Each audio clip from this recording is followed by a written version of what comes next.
Hello everyone, स्वागत है आपका मेरे चैनल में। और आज मैं आपके लिए कुछ ऐसी टिप्स लेकर आई हूँ जो आपके बहुत ही काम आने वाली हैं। दोस्तों, घर और किचन के काम को करना बहुत ही मुश्किल होता है। तो सबसे पहली ट्रिक है हमारी, जब हम खाना बनाते हैं तो सबसे लास्ट में ज़्यादा सा आटा बच जाता है। यदि हम छोटी रोटी बनाते हैं, यानी कि जैसे हम नॉर्मल रोटी बना रहे होते हैं उतनी बड़ी बनाते हैं, तो हमारा आटा बेकार जाता है। और यदि हम सारे आटे की रोटी बनाते हैं तो मोटी मोटी रोटी कोई भी खाना पसंद नहीं करता है। तो हमें करना है कुछ ऐसा, हमें इस पर ऑयल लगाना है और फिर इस तरह से मोड़ करके फिर हमें और ऑयल लगाना है। और इसके बाद इस तरीके से बनाने के बाद आप इसका 3 लेयर पराठा बना सकते हैं। और इसे हमें इस तरह से शेप में ही बेलते जाना है, हमें इसे गोल शेप में नहीं बेलना है। और इस तरीके से ये हमने बेल लिया है और इसको हम उठा करके सेक लेते हैं। और तब गरम तवे पर ही हमें इसे डालना है। और इस तरह से हमारा पच गया है एक तरफ से।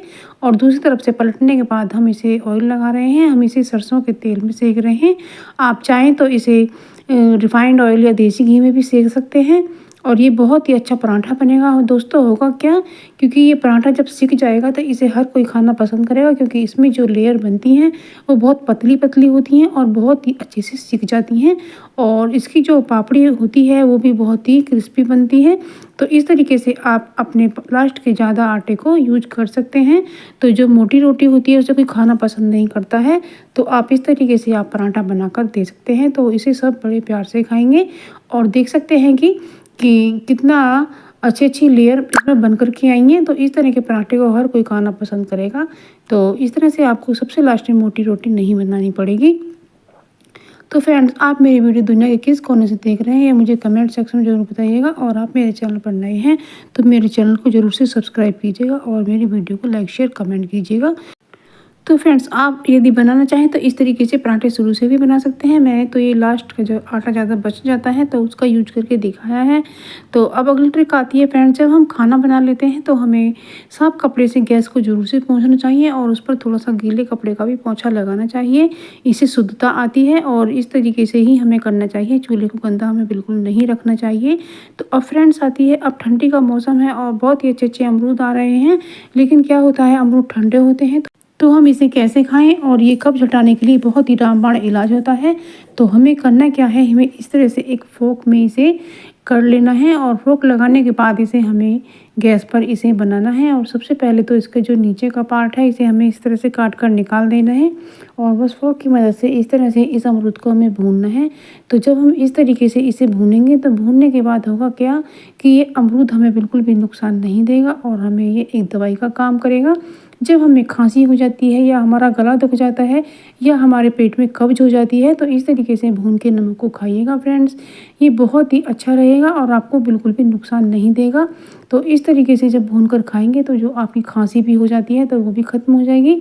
चाहे आपको कितनी ही पुरानी खांसी हो, बस इस तरीके से फोक को निकालिएगा और इसको काटिएगा। तो इसे काटने के बाद आप चाहें तो सादा नमक डालें, चाहे काला नमक डालें। तो इस तरीके से इसको खाइएगा।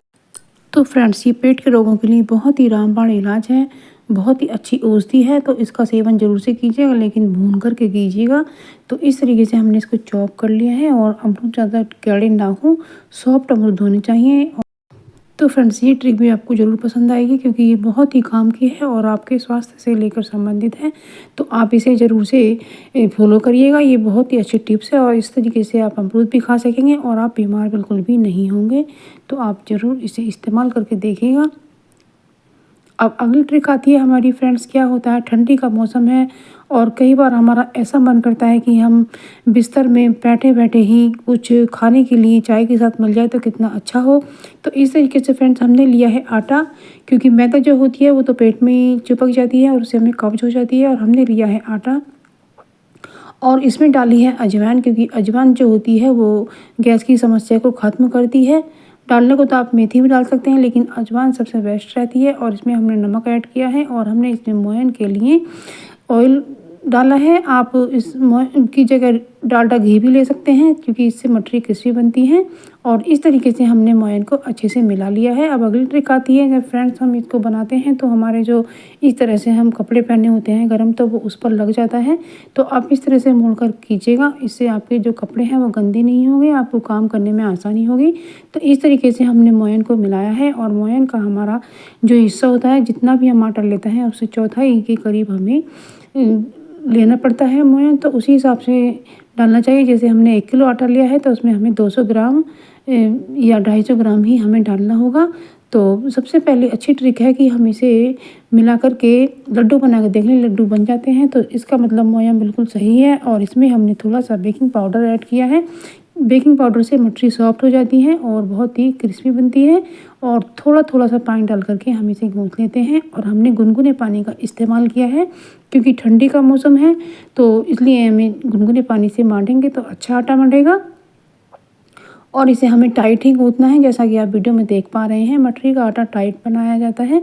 तो बस इस तरीके से हमने चकले को साफ़ कर लिया है। और इस तरीके से हम आटे को बेलनाकार करके लोई को काट लेते हैं, तो इससे हमारा काम जल्दी हो जाता है।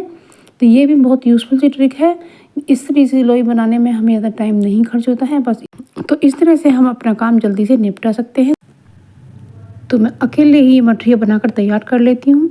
तो हमने सभी लोइयों को बनाकर तैयार कर लिया है। और हम इन्हें हल्का हल्का सा ही बिल्कुल बेलन लगाएंगे, क्योंकि इन्हें हमें ज़्यादा पतला नहीं करना है, हमें इन्हें थोड़ा मोटा ही रखना है।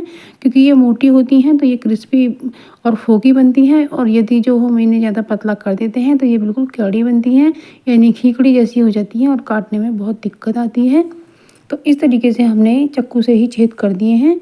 तो इस तरह से देख पा रहे हैं हमने कैसी मठरियाँ बनाई हैं। अब ये दूसरा तरीका है, हमने बड़ी लोई लेकर इतने बड़ा बना करके इस तरह से हम चाकू से कट कर देते हैं। और आप मनचाही शेप में काट सकते हैं, लेकिन हमने ये बड़े बड़े चॉप किए हैं, जिससे चौखुंटी और हमारी जल्दी से मठरी बनकर तैयार हो जाए। और इनमें हम चाकू से छेद कर देते हैं ताकि ये क्रिस्पी बने। तो बस इस तरीके से हम इन मठरियों को भी बहुत जल्दी तैयार कर लिया है। तो इस तरीके से फ्रेंड्स हम अपनी मठरियों को जल्दी जल्दी बना पाते हैं। और बस कढ़ाई में ऑयल गरम करके हम इन्हें तल रहे हैं। हमने ये मस्टर्ड ऑयल लिया है, आप चाहें तो घी या रिफाइंड या कोई भी ऑयल ले सकते हैं, जो आपको कुकिंग ऑयल हो उसे ले सकते हैं। तो बस इस तरीके से हम इन्हें निचोड़ निचोड़ कर क्रिस्पी करके बना लेते हैं। इन्हें इसकी गैस हमें लो टू मीडियम ही रखनी है, फुल बिल्कुल भी नहीं करनी है। तो इस तरीके से ये मठरी बन करके हमारे तैयार है। बहुत ही क्रिस्पी और फोकी मठरी बनी है। तो इस तरीके से अब हम दूसरी वाली मठरी भी इसमें डाल देते हैं। तो इसका ऑयल हमें ज़्यादा गर्म नहीं करना है। आप देख सकते हैं कि किस तरह का थोड़ा थोड़ा झाग निकल रहा है। बस इसी तरीके की मठरियों के लिए हमें तेल गरम करना है। और इसमें हमें ज़्यादा सी मठरी डालनी है, जो पड़े पड़े अच्छे से क्रिस्पी सिक जाती हैं। और गैस का फ्लेम हमें तेज़ बिल्कुल भी नहीं करना है। आप देख सकते हैं कितनी क्रिस्पी मठरी बनकर तैयार हुई हैं। तो ये बहुत यूज़फुल सी ट्रिक है। तो अब अगली ट्रिक आएगी, क्या होता है फ्रेंड, हमारे हाथ में कभी कभी कट लग जाता है। और एक तो कट लगने के बाद हाथ में जख्म हो जाता है, और हमें फिर घर का काम भी करना पड़ता है, और ऊपर से पानी ठंडा हो जाता है। तो हम इसके लिए क्या करें, सबसे पहले तो जख्म को रुई से पोंछ लें, इसकी सिकाई करें ठंडी, और ऊपर से ठंडा पानी, जो हाथ में जख्म में दर्द होता है। आपको बड़ी चौड़ी वाली बिंदी लेनी है, और जो इसकी गम होती है बहुत ही तेज़ होती है, और ये गम बिल्कुल भी हटती नहीं है। तो इस तरीके से आप बिंदी लगा लीजिएगा, तो आपको जो जख्म है वो बिल्कुल भी यहाँ पानी नहीं लगेगा, और आपको चीस भी नहीं लगेगी। इस तरीके से आप बिंदी लगा लीजिएगा। और बस इसके बाद हम जो हमारे घर में पॉलीथीन आती हैं बेकार पड़ी रहती हैं, उस पॉलीथीन का इस्तेमाल कीजिएगा। इस तरह से अपने हाथ में पॉलीथीन पहनने के बाद में एक रबर बैंड लगा लीजिएगा। तो इसी तरीके से दोनों हाथों में मैंने किया है। और इस पिन्नी की जो ऊपर से छोर है इन्हें बांध लीजिएगा। तो इस तरीके सर्दी में थोड़ा सा भीग जाते हैं तो बहुत ही ख़राब लगता है और ठंड लगती है। आप देख सकते हैं कि मैं किस तरह से सभी बर्तनों को मांज कर साफ कर लूँगी। और तो इस तरीके से फ्रेंड आप सर्दी के मौसम में कर सकते हैं। और यदि आपकी जो दादी नानी है या कोई भी आपका रिलेटिव है तो उससे भी आप ये चीज़ शेयर कर सकती हैं।